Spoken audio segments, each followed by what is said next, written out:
Welcome to the deep dive.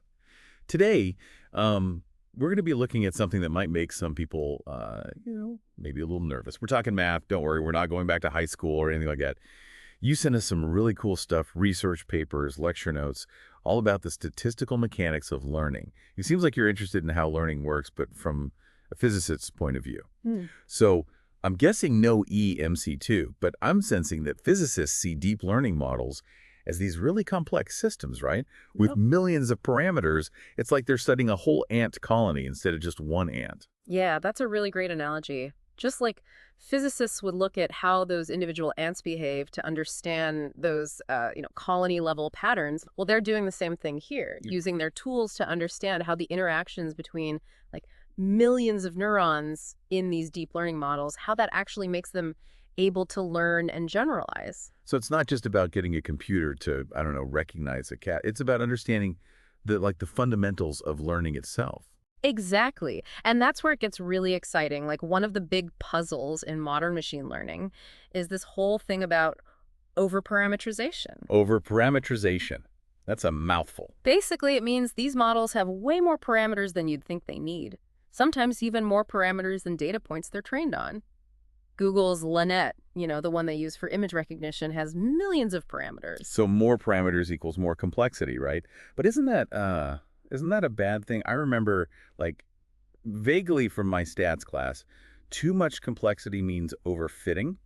Like, the model just memorizes the training data and then fails totally on new data. Yeah, that's the classic way of looking at it. And it makes sense, intuitively. But what's so interesting is that these over-parameterized deep learning models, well, they seem to completely go against that. They generalize really well, even in situations where we'd expect them to just totally fail. So it's like a paradox then. More complexity should equal worse generalization, but with deep learning, it seems to be the opposite.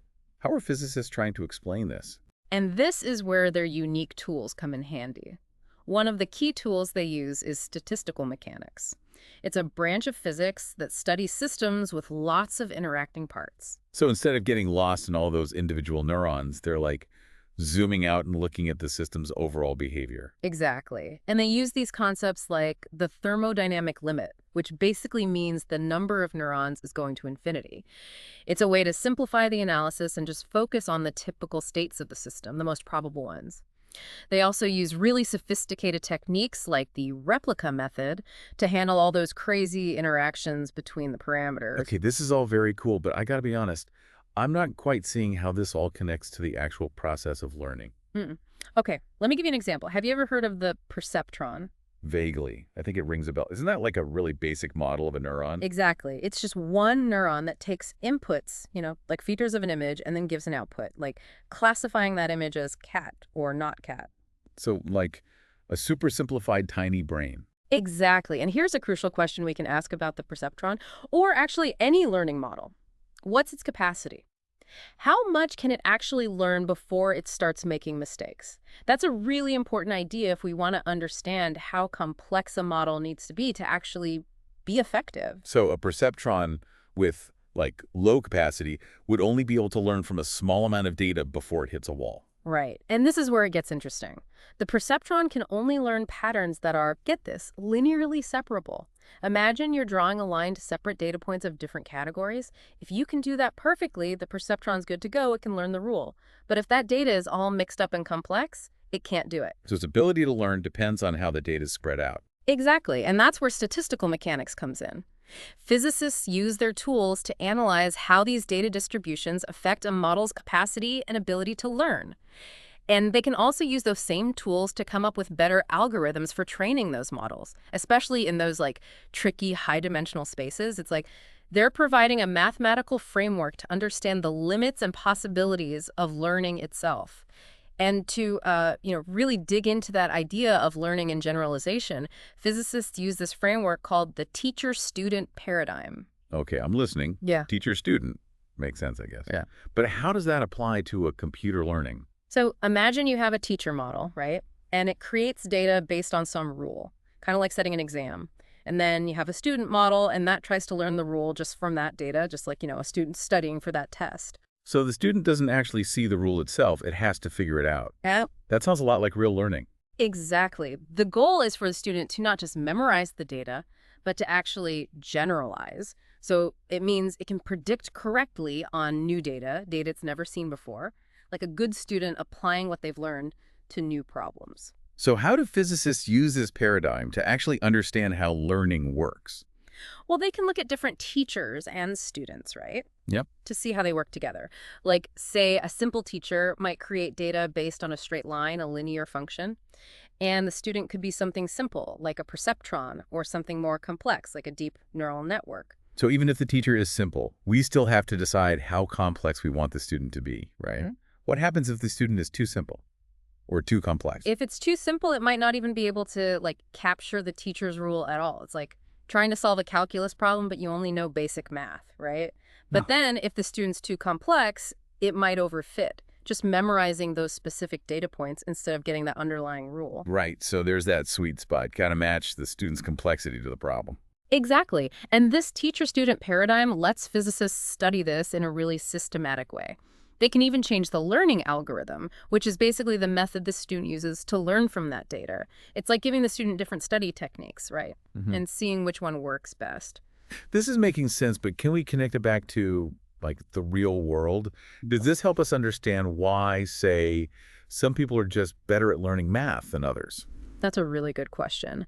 And while this framework doesn't directly map onto human learning, it does give us some hints about those principles involved. One really important idea is the Bayes optimal generalization error. Okay, another mouthful. Break that down for me. Okay, so think of it as the best possible performance that any learner can achieve, right? On a specific task. It depends on the data they have and their prior knowledge. It's like a theoretical limit, that gold standard you want to compare against. So no matter how smart you are or how good your study method is, you just can't beat this Bayes optimal error. Right.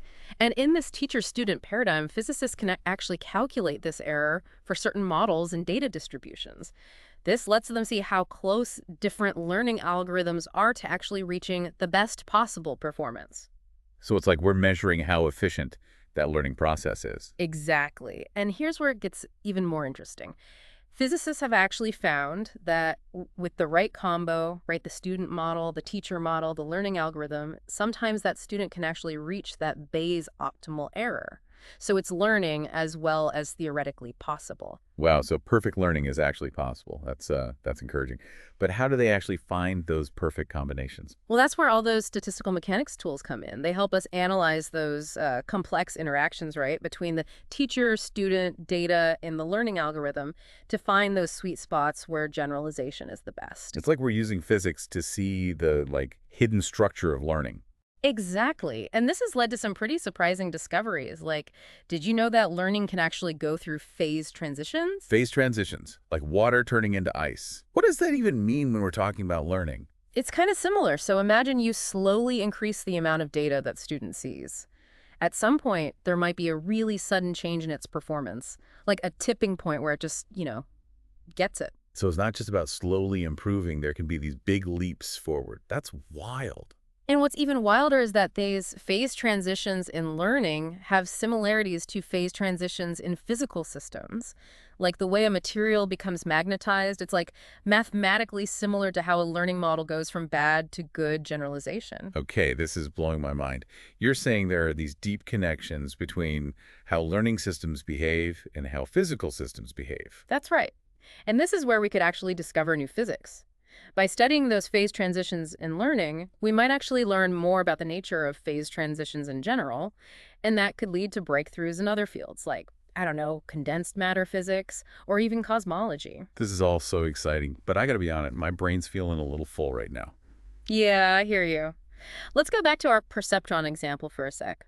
We were talking about its capacity and how it depends on the number of dimensions of the data, right? Right, like in 2 dimensions, a perceptron might be able to figure out a simple rule. But what happens when we add more dimensions? Well, as the number of dimensions increases, the perceptron's capacity increases too. But, and here's the thing, the data also gets more spread out. So it's less likely that you'll be able to find a simple line to separate those different categories. So higher dimensions mean more capacity, but also less chance of being able to actually use that capacity. Exactly. And physicists have found that there's this sharp phase transition here. Below a certain number of data points, there's a high chance of finding that separating line. But as we add more data points, past a certain point, that probability drops like So crazy. it suddenly goes from being really easy to learn to almost impossible to learn, even if the rule itself is simple. Exactly. And that has huge implications for the kinds of models we need for different problems. If we have a problem with lots of dimensions and tons of data, a simple linear model, like our perceptron, well, it might just not find a solution, even if there is one. So if these linear models struggle in high dimensions, how do those deep learning models, the ones that work with huge data sets and tons of features, how do they generalize so well? That's the million-dollar question, and it's one that physicists are really digging into. One idea is that those deep learning models are able to capture these nonlinear structures in the data that linear models just can't see. Nonlinear structures. Can you No? give me a visual? Okay, so imagine you're classifying pictures of squares and circles again, right? But they're all mixed up, like they form concentric rings or weird I clusters. see. A straight line wouldn't work there. Right. That's where the nonlinearity of deep learning models is key.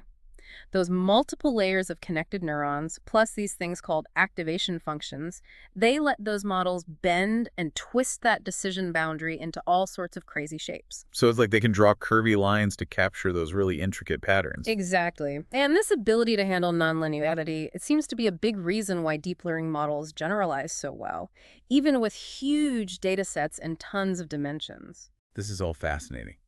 But we're just about out of time for this part. You can't wait to hear more about those complex deep learning models and how physicists are working to understand them. Welcome back to the deep dive.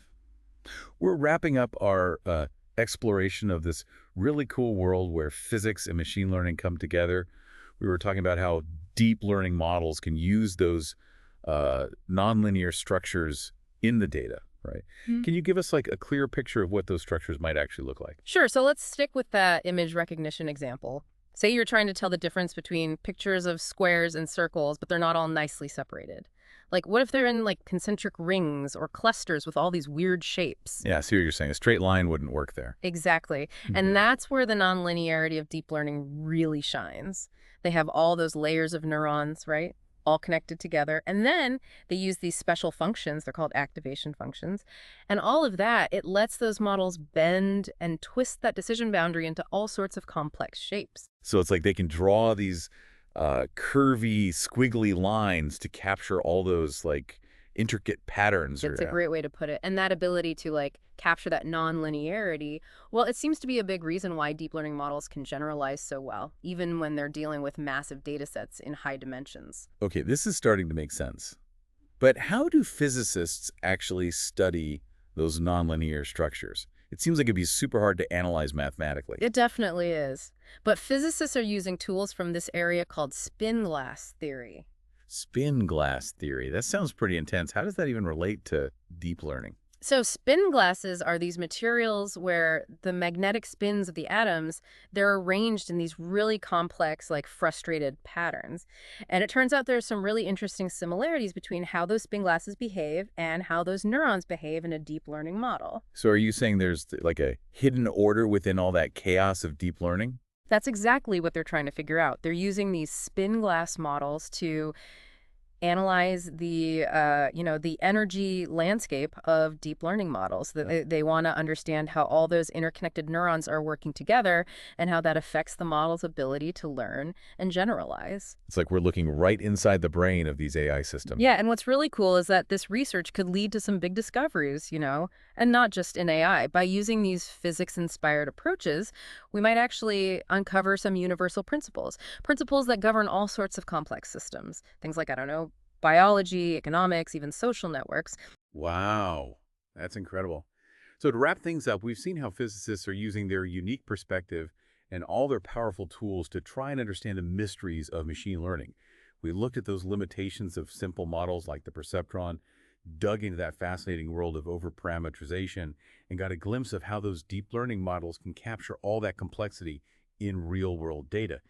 It feels like we're just at the beginning of something truly amazing. Thanks for being our guide in this incredible world. And to all our listeners out there, we hope this deep dive has made you curious about where physics and machine learning meet.